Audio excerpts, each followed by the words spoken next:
Have you ever found yourself wondering what happens when you masturbate every single day? Not the stuff you hear in rumors or awkward jokes, but the real truth. Most people won't talk about it, especially as we get older, but it's something that crosses a lot of minds. Some feel embarrassed. Others are just plain curious. A man in his 60s once told his doctor, "I do it daily, but I have no idea what it's doing to me." That question right there is what this video is about. This isn't about judgment. It's about awareness, care, and real answers that could help you see yourself in a whole new light. Let's be honest. Masturbation is something almost everyone experiences at some point, but hardly anyone talks about it openly, especially as we age. It's one of those things we keep private, maybe even feel unsure or embarrassed about. But here's the truth. There's nothing shameful about wanting to understand your own body. This video is not about judging anyone or telling you what's right or wrong. It's about shining a light on something real, something human. You'll hear from a seasoned doctor in his 60s who has helped hundreds of people navigate these questions. People just like you. People with curiosity, with concerns, and sometimes with a quiet sense that something just feels off. If you've ever asked yourself, is this normal or is this too much?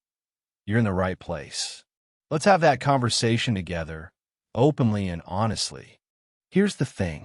Masturbation is common, natural, and something most people have done. But even with how common it is, there's still so much silence around it, especially when it becomes a daily habit. Is it helping you or hurting you? Is it just something you do, or has it become something you rely on? These are questions people rarely say out loud. I remember one man in his early 60s telling his doctor, "I feel tired all the time, but I don't really know why."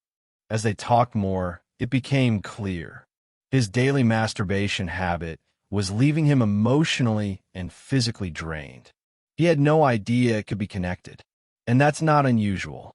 Many folks don't realize how certain habits quietly affect their energy, focus, or even their relationships. It's time we talked about this. Honestly, openly, and without shame. Let's start with what happens to your body when you masturbate regularly. Now, when done in moderation, it actually brings some pretty great benefits. We're talking about better sleep, reduced stress, healthier blood flow, and even support for your immune system. For men, regular ejaculation can promote prostate health. For women, it can help keep pelvic floor muscles strong, which is important for bladder control and overall sexual wellness. So yes, the act itself has value. No shame in that. But just like anything else, when it becomes a daily habit, it's worth asking, is your body still benefiting or is it starting to pay the price? Jerry, a 62-year-old retired teacher, started noticing soreness and a kind of lingering fatigue. At first, he thought it was just part of aging. But after a routine checkup and some honest questions from his doctor, it turned out he had been masturbating daily, sometimes more than once, and often without taking care of his body during the process. No lubricam, no breaks, no avarenes. That constant friction and repetition were wearing his body down. He's not alone. Another man shared that he began experiencing what he called brain fog, feeling a little out of it, low energy, and unable to focus like before. When he took a step back and cut down the frequency, it made a huge difference. His mind cleared, and his energy picked back up. His body just needed time to reset. Here's something people don't always talk about. When you orgasm, your body releases hormones like dopamine and oxytocin. These feel-good chemicals relax you, which is great. But too much stimulation, too often, it can leave your nervous system overstimulated and make you feel depleted instead of refreshed. That's when pleasure turns into exhaustion. Another thing to think about is physical sensitivity. The more frequently and intensely you stimulate the same areas, the more you risk temporary desensitization. That can affect your ability to feel pleasure with a partner or even on your own. Fortunately, the body is resilient. Most of these effects are not permanent. When people take a break, their sensitivity often returns and things start to feel better again. So what's the lesson here? Listen to your body. Treat it with care. Just like you wouldn't overdo it at the gym or with caffeine, you want to give your body time to rest and recharge between sessions. Think of it like this. You enjoy a nice run, right? But if you run every single day without letting your muscles recover, eventually you're going to feel sore, tired, and maybe even injured. The same thing applies here. You don't have to give it up entirely, but check in with yourself. If you're feeling tired, sore, or not quite yourself, take that as a sign. Change the routine. Add some care. Use lubrication. Take a day off. Your body will thank you for it. This isn't about guilt. It's about awareness and respect for the only body you've got. Let's talk about what's going on in your head. Because for a lot of people, masturbation isn't just a physical act. It's also tied to how we handle our emotions. For many, it starts as a way to relax. Long day at work, feeling anxious, a little lonely, this becomes the go-to. And in small doses, that's fine. You get a release, your body calms down, and your brain feels a little lighter. But what happens when that becomes your only way to feel better? That's when the habit starts shifting. It stops being a choice and starts becoming a pattern. Something you do on autopilot whenever things feel off. And that's where the psychological weight comes in. Let me tell you about Robert. He's 58, just retired. At first, he was excited to have all this free time. But slowly, that time started feeling empty. So, he turned to masturbation, just here and there, to fill the gap. Then it became every day, then twice a day.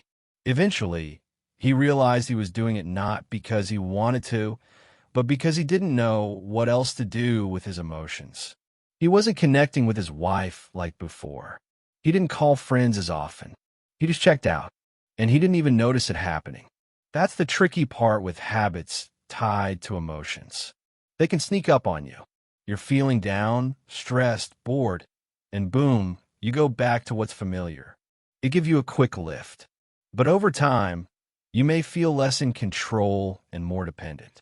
The habit becomes less about pleasure and more about avoidance. And then there's the guilt. Let's be honest. Many people were raised in times when this topic was never discussed, or if it came with a heavy dose of shame. So even if the habit starts innocently, you might carry feelings of embarrassment or confusion about it. That guilt builds over time and can chip away at your self-esteem. But here's the truth. You're not broken. You're human. And the goal here isn't to stop doing something natural. It's to understand how and why you're doing it. Ask yourself, is this something I enjoy or something I rely on? Is it helping me connect or helping me avoid connection? These questions don't come from judgment. They come from care. When you start answering honestly, you begin to see where your energy is going. Some people find that replacing the emotional pattern with something else can make a huge difference.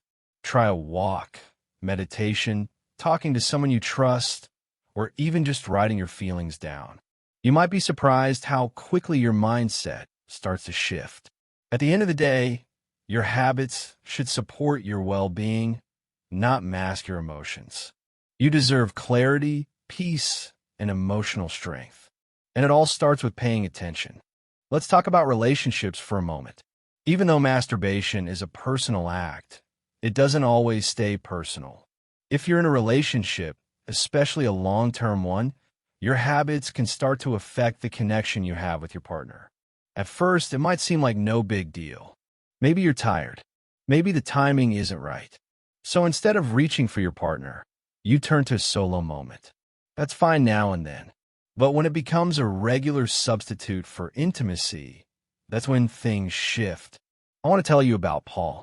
He's 63 and has been married for over 30 years. He loves his wife, no doubt about it. But life got busy. Work stress, family responsibilities, and over time, the physical side of their relationship started to fade. Instead of initiating touch, conversation, or quality time, Paul began relying more and more on solo habits. He told himself it was easier, less pressure, but his wife noticed. She didn't know what had changed, just that something had. There were fewer kisses, less laughter, and a quiet distance growing between them. This is more common than you might think. When solo habits take the place of emotional or physical intimacy, your partner can feel left out, even if you don't mean to shut them out. It's not always about the act itself. It's about what that act is replacing. Moments of shared connection, trust, vulnerability. When those moments disappear, it can slowly eat away at the foundation of a relationship. Now, does that mean masturbation is bad for couples? Not all. Some people find it helps them understand their own bodies better, which can improve intimacy. But the key is balance. And more than that, communication. If your partner doesn't know how you're feeling, or you don't talk about what's going on, it creates space. And not the good kind. So what can you do? Start with honesty. Not just about the habit, but about everything around it. Ask yourself, am I pulling away emotionally? Have we stopped sharing the little moments? Do I turn to solo habits because it feels safer than being vulnerable with my partner?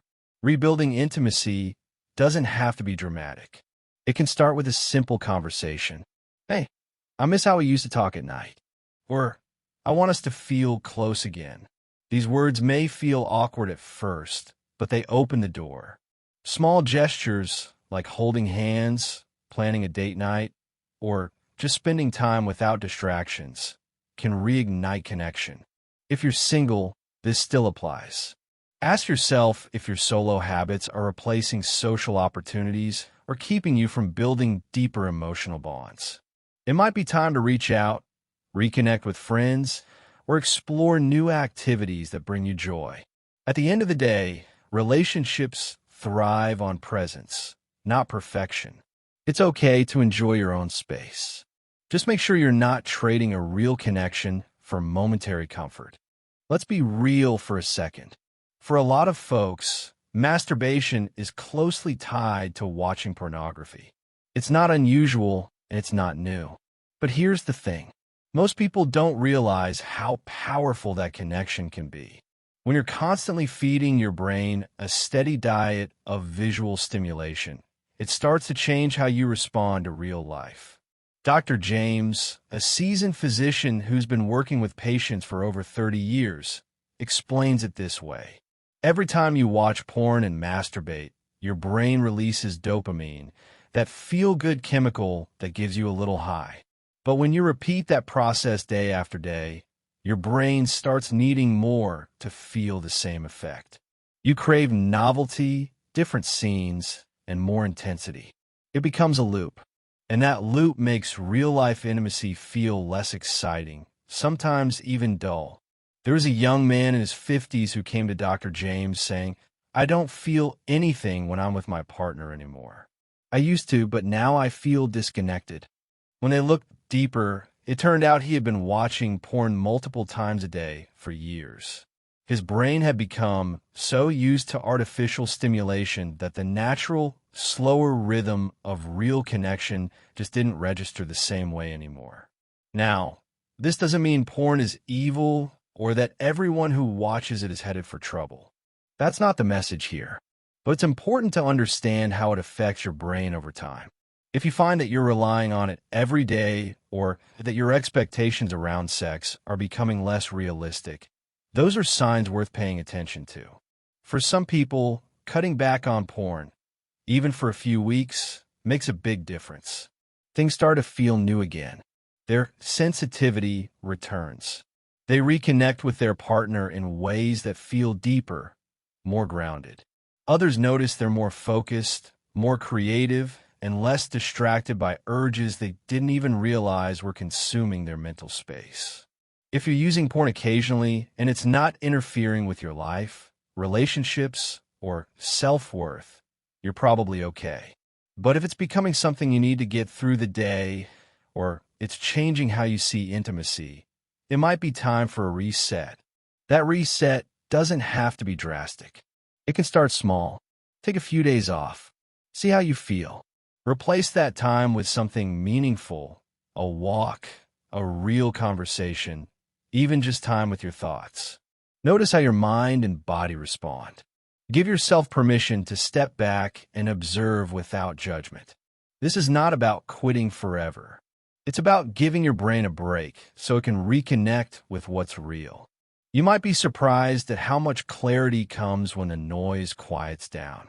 And in that quiet, you may rediscover something deeper, real connection, real pleasure, and a sense of peace you didn't know you were missing. So, how do you know when a habit like daily masturbation is starting to cross a line? That's not always easy to answer, because it often creeps in slowly. At first, it might just be something you do to relax. But over time, if you notice it's taking the place of other important parts of your life, that's a red flag worth paying attention to. Let me tell you about David. He's 58 and used to love Sunday dinners with his family. They were a highlight of his week. But gradually, he started skipping them. At first, he said he was just tired. Then he stopped answering calls from his daughter. Eventually, he realized he was spending most of his evenings alone, turning to masturbation to unwind. He hadn't meant to pull away from the people he loved, but that's what happened. This is not an uncommon story. When a habit starts interfering with your responsibilities, your relationships, or your sense of self-worth, it's time to stop and reflect. It's not just about how often you're doing it. It's about how it makes you feel afterward. Do you feel better or worse? Do you feel clear-minded or foggy? Do you feel empowered or out of control? Another sign is when the habit becomes something you feel you have to hide. Maybe you rush through it, hoping no one finds out. Maybe you feel ashamed afterward, but keep doing it anyway. Those feelings matter. They're signals. They're telling you something is off. The good news is, recognizing the pattern is a powerful first step. You don't have to make dramatic changes overnight. But even just becoming aware that your habit might be affecting your life in unexpected ways can open the door to new choices. You can start by creating a little space. Try skipping a day. Notice how you feel. What comes up emotionally or mentally? What do you turn to instead? Sometimes people realize they've been using masturbation as a way to cope with deeper issues, stress, loneliness, anxiety, or even boredom. And once you see that, you can start addressing the root of the problem, not just the symptom. This is not about guilt. It's about growth. You deserve a life that feels whole and connected. And if one habit is starting to make your world smaller instead of bigger, it's okay to step back and ask why. That question alone can lead to healing. You're not broken. You're human. And you can shift any pattern that's no longer serving you. Remember, habits should support your life, not shrink it. Even small changes in routine can help you feel more in control, more alive, and more connected to what matters. So let's talk about balance. Because the goal here is not to say you have to quit masturbation completely. That's not realistic for most people, and honestly, it's not necessary unless it's harming your life. The real focus is on finding a healthy rhythm, one that fits into your life in a way that feels good, not compulsive. Think of your daily habits like ingredients in a recipe. If one flavor starts to overpower everything else, you lose the full experience. That's what can happen when one habit takes over too much of your time, energy, or emotional space. Instead of enhancing your life, it starts to shrink it. John, a man in his late 60s, realized this after a quiet conversation with his wife. He had gotten into a pattern of spending his evenings alone, not because he didn't care about her, but because his habits had become automatic. He would finish dinner, head into the other room, and zone out. No real connection. No intention. Just routine.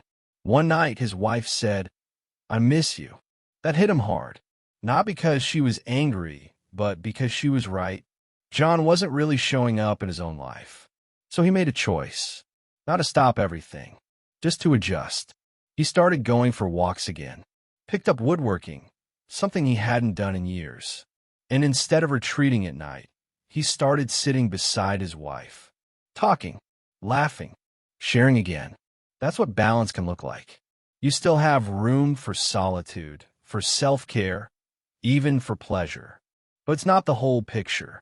It's just one part of a fuller, richer life. If you're wondering how to start, keep it simple. Set a small goal. Maybe you skip one day a week and try something new instead. Maybe you can call a friend or go outside for a bit. You're not replacing one habit with another just to stay busy. You're making space for other parts of yourself to grow. And if the idea of pulling back feels hard, that's okay too. Change takes time. Be kind to yourself in the process. No guilt, no shame, just small, thoughtful choices that slowly build a life you feel good about living. Remember, balance isn't about restriction. It's about expansion. It's about making sure that your habits serve your life, not the other way around. You're allowed to take up space in your own story, and you're allowed to rewrite that story starting today. Even the smallest shift in your day can open up possibilities you might not expect.